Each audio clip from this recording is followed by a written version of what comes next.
Hello and welcome to Conquered with I, Miss Shally. Today on the show, he is definitely one of my personal favorites.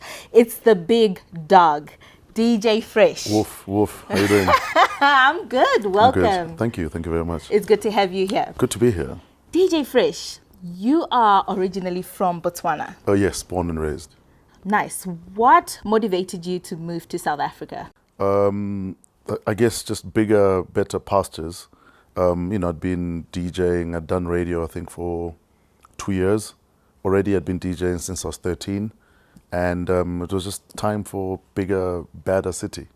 And, Joburg, I believe, is, if you can make it in Joburg, you can pretty much make it anywhere in the world. And I needed the challenge, so yeah. You started DJing at 13. Yeah. And how were you balancing it off with school? It wasn't, in fact, it wasn't even a job or a career option or prospect. It was just, whenever there were school socials, beginning of term, end of term, Valentine's balls or whatever, they knew that I was the guy with all the music. So they used to ask me to come show what I got, and that's what I did. And that's how it started. But like I said, it wasn't a career option. It was just kid with music playing at school social. Go back to the boarding house. That's it. So when did you decide that this is my career option? You know what? I think it crept up on me because by the time I was 18, I started doing my first club gigs. So for $50, I'd go to whichever club would allow me to play there.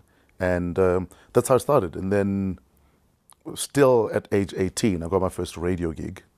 And I started realizing that, no, man, this is something I feel, if done right, can be sustainable. Because, the problem with the entertainment industry is a lot of kids want to get in, but is it sustainable how they want to do it? So I realized that it was sustainable, or, I knew I could make it sustainable. Okay, when you're getting paid a bit, you're like, this is the way. In fact, there was no money at that stage. Yeah. But I could just see that if done right, this is actually a beast that can grow and, become my own Frankenstein. And that's why I decided to pursue it full time and drop out of law school. So yeah. Oh, you wanted to be a lawyer I did 2 years of law school. And by age 20, I realized that I was wasting my time. But by then, my dad was hell-bent on I want to be a lawyer. So it was now, do I follow my dream and upset my parents, or do I please my parents and be miserable for the rest of my life? So I went with one that I feel makes more sense. Well, how did you manage to do that? To say, okay, now it's, to convince your father at first. I didn't. I literally had to make sure I fail. So I failed out of law school. So intentionally? No, I had to do it. Otherwise, how else am I going to get out? Because my dad felt like, why would you want to do that? So I made sure I failed, and I made sure it was a fail and discontinue. You see, so when they don't want you, you have to make another plan, and that's what I did. And I applied to study at Boston Media House in Johannesburg, and literally within 6 months of failing and discontinuing, I moved to Johannesburg. So, yeah. Okay, you had started your university in Botswana. Oh yes, I was at the University of Botswana for 2 years. And then that's when you also got. Was it around the same time? Everything happened parallel. So I literally started my radio show. 2 months later, I started law school. So everything was happening at the same time, and I think that's what gave me better perspective about the career choice I wanted. Because I love law, I love applying the law, I love applying my mind, but I also realized that I prefer applying my mind on radio as opposed to, one day being in a courtroom somewhere, bored. Tell us more about this first gig. How did you get it? We were there was a softball tournament at one of the cities in Botswana, and I'd literally just finished high school.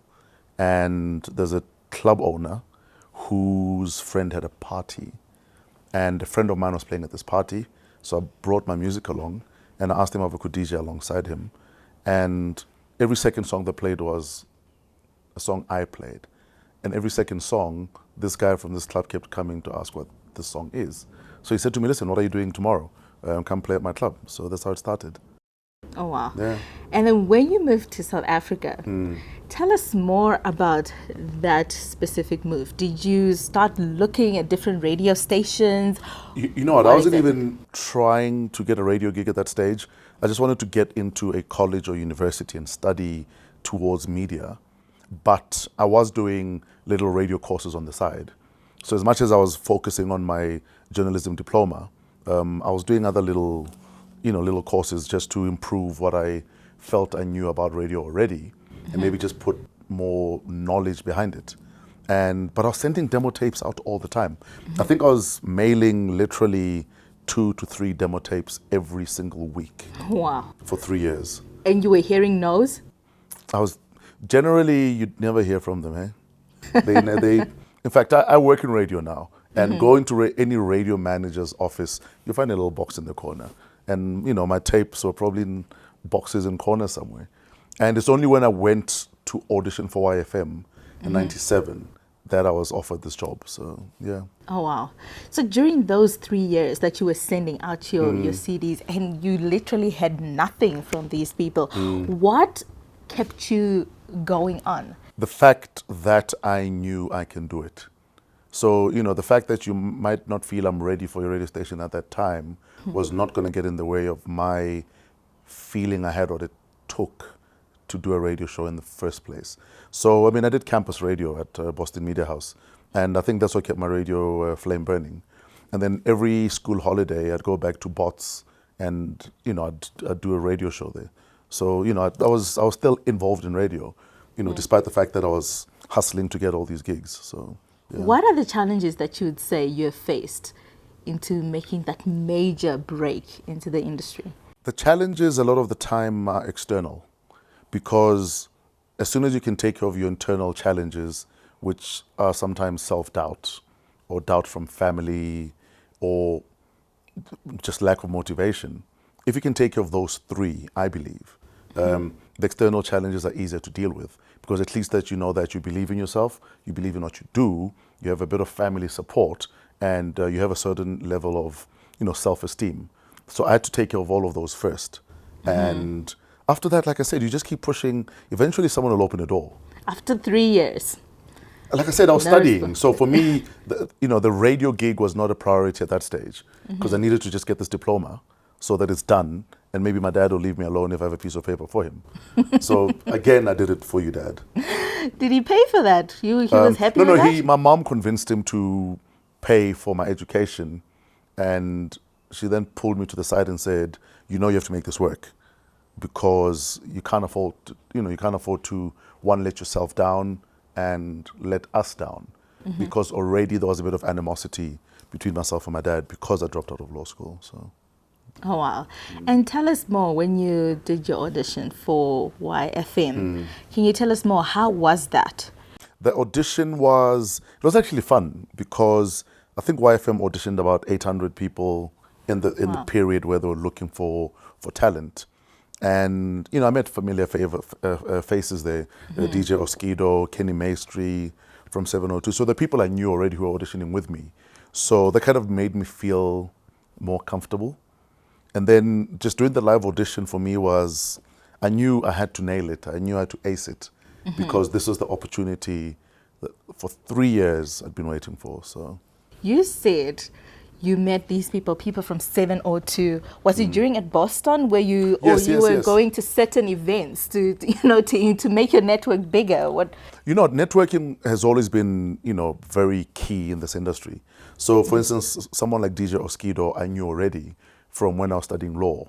So he used to come and do gigs in Botswana, and I made sure that I got his attention, and we started, some sort of friendship, relationship thing. So, like I said, it's important to network. People think sending an email, sending a tweet, you've networked, but you have to work your contacts all the time. It's important to stay top of mind. People must always remember that, flip, I need someone for such and such a task or such and such a gig.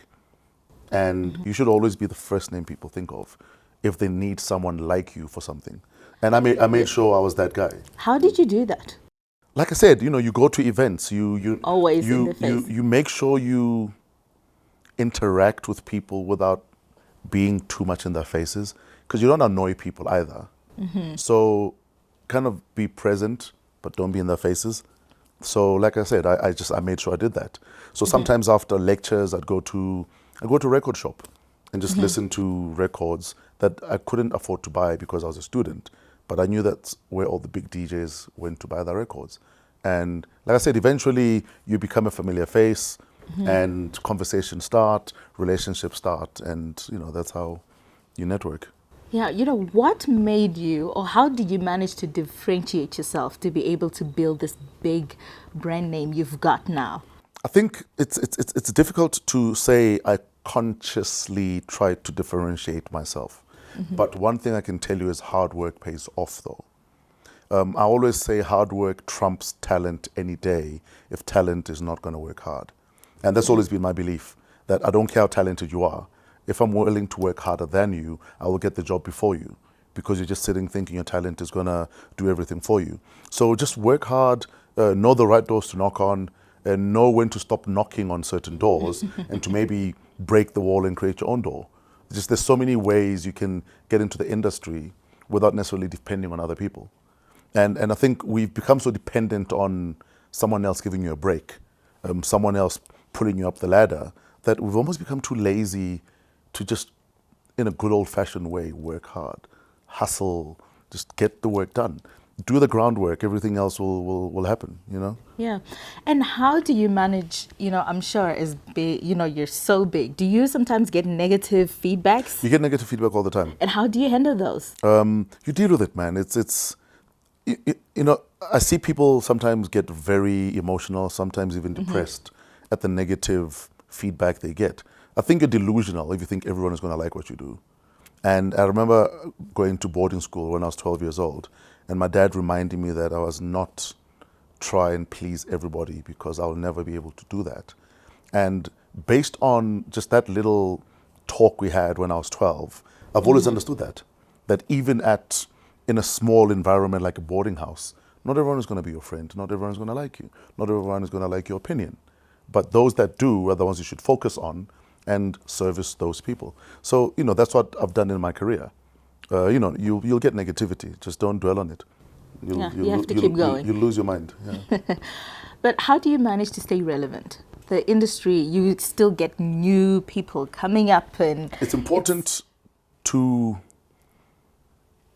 pardon the cliche though, to keep your finger on the pulse of the industry.